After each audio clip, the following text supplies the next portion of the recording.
الحمد لله رب العالمين والعاقبة للمتقين أشهد أن لا إله إلا الله وحده لا شريك له وأشهد أن محمدا عبده ورسوله أما بعد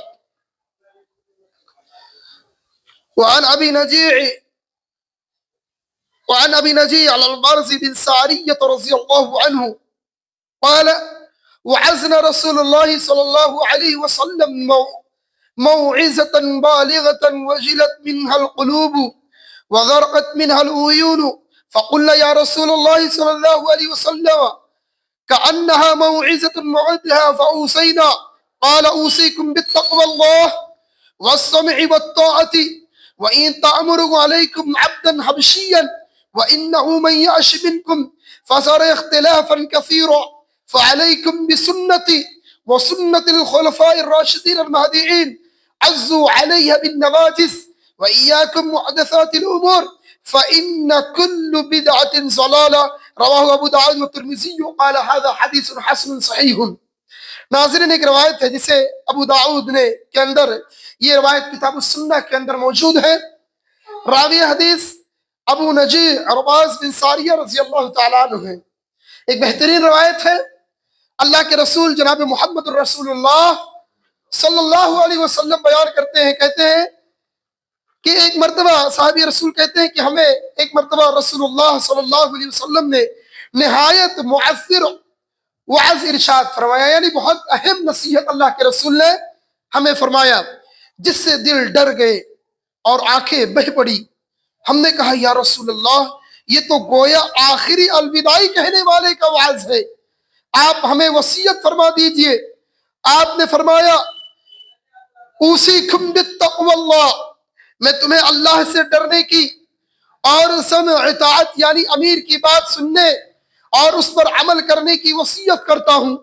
اگرچہ تم پر کوئی حبشی غلام امیر مقرر ہو جائے، یاد رکھو تم میں سے جو میرے بعد زندہ رہے گا وہ بہت اختلاف دیکھے گا، بس تم میری سنت کو اور ہدایت یافتہ خلفائے راشدین کی طریقے کو لازم پکڑنا، ان کو دانتوں سے مضبوط پکڑ لینا، دین میں نئے نئے کام بدعت ایجاد کرنے سے بچنا، اس لیے کہ ہر بدعت گمراہی ہے۔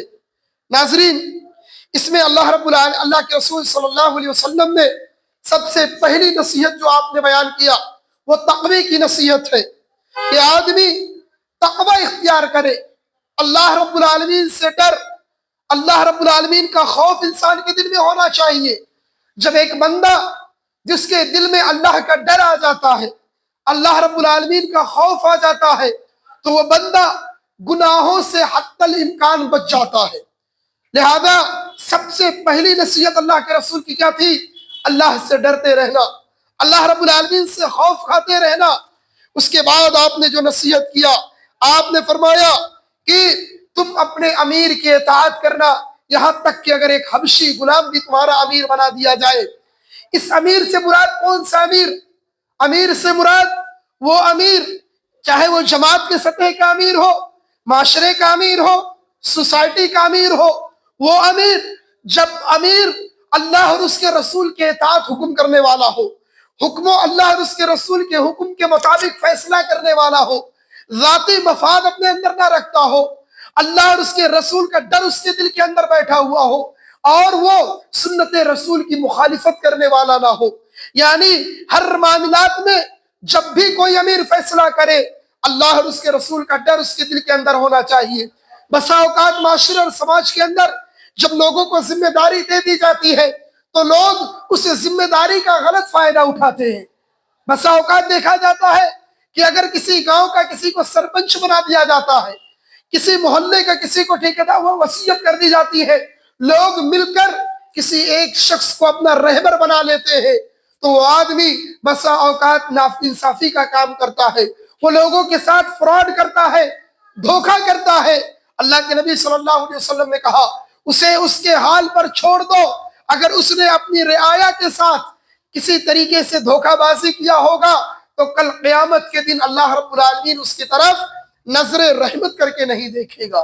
لہذا اگر ہمارے اوپر کوئی ذمہ داری ہے، ہم سماج اور معاشرے کے امیر ہیں، سوسائٹی کے امیر ہیں، مساجد کے ذمہ دار ہیں، یہ ہمارا اول فریضہ بنتا ہے کہ ہم جب بھی کوئی فیصلہ کریں اللہ اور اس کے رسول کو ملحوظ رکھے، جب بھی کوئی کام کرے اللہ اور اس کے رسول کے طریقے پر کرے۔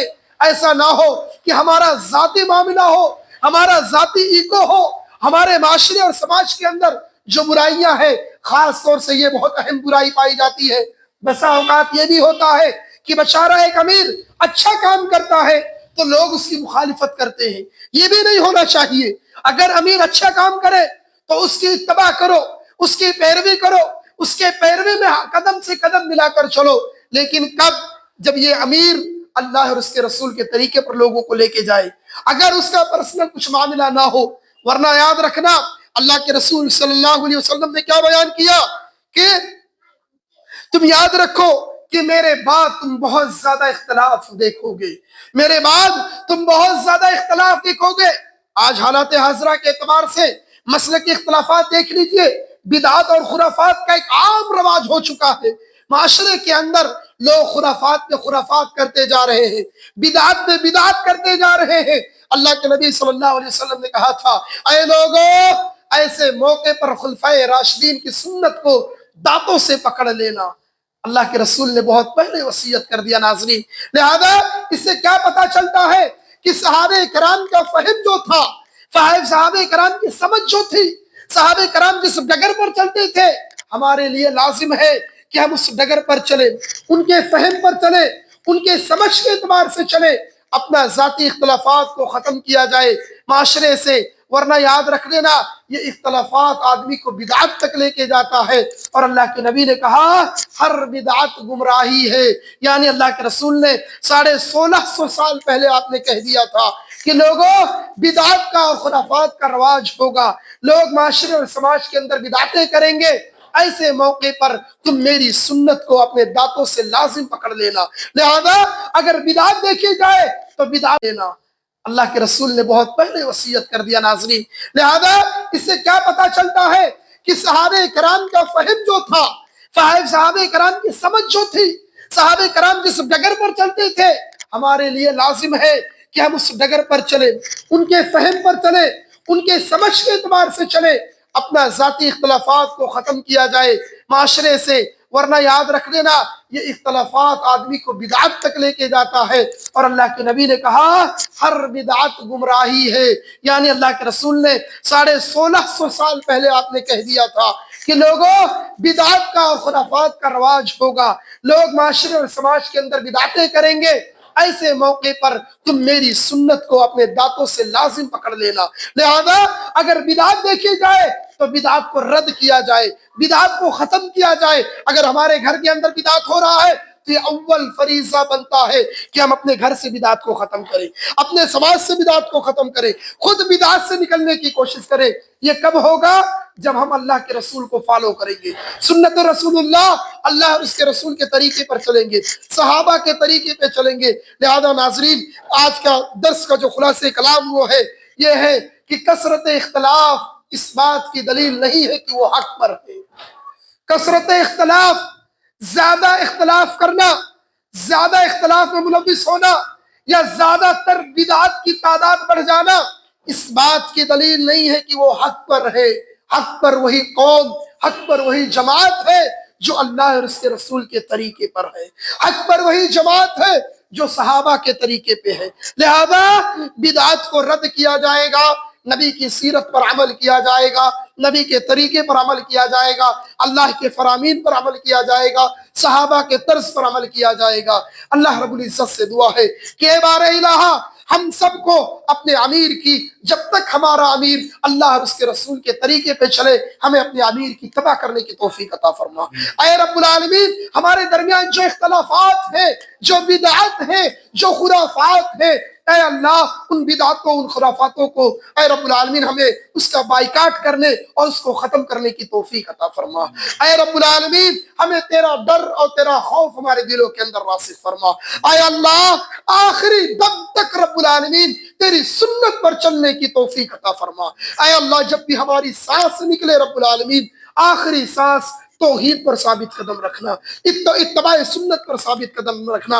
اے اللہ ہمیں، ہماری بیویوں کو، ہمارے بچوں کو، ہمارے سماج، ہمارے معاشرے کو، ہمارے اہل خانہ کو گندی رذیل جگہوں سے نکال دے رب العالمین، بدعات کو ختم کرنے کی توفیق عطا فرما، آمین۔ تقبل یا رب العالمین۔ سبحانک اللہم وبحمدک، اشہد ان لا الہ الا انت، استغفرک واتوب الیک۔